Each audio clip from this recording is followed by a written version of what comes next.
Sa mga kapuso, mga ganap na dapat po natin abangan dito lamang po sa My Father's Wife.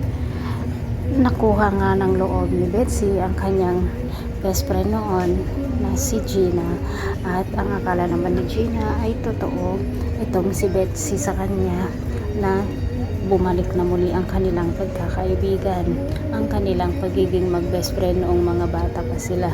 Tuwang-tuwa naman si Robert dito sa nangyayari sa kanyang asawa at sa kanyang anak, dahil nga ito talaga ang gusto niya, ang magkabati o magkaunawaan ang dalawa. Samantala mga kapuso, tuwang-tuwa naman itong si Betsy dahil nga napaniwala niya si Gina na talagang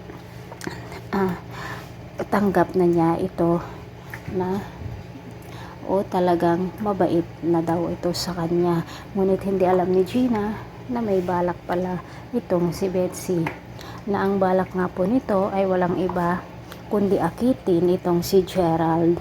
At dito na nga po magsisimulang magawa ni Betsy ang kanyang mga plano, dahil nga po sa nagpapakumbaba na rin sa kanya itong si Gina.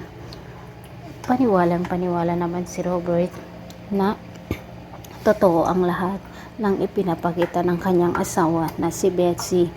Mga kapuso, pinagsabihan naman ng kaibigan ni Gerald na huwag siyang magpapatuklaw dito sa kanyang ex na si Betsy.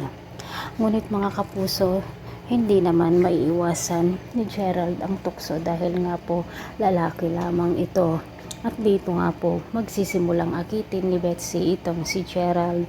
Ano kaya ang gagawin ng mag-ama na sina Robert at Gina kapag malaman nila na magkalaguyo sina Gerald at si Betsy? Abangan po natin ang mga susunod pang ganap dito lamang po sa My Father's Wife. Thanks for watching. Bye bye.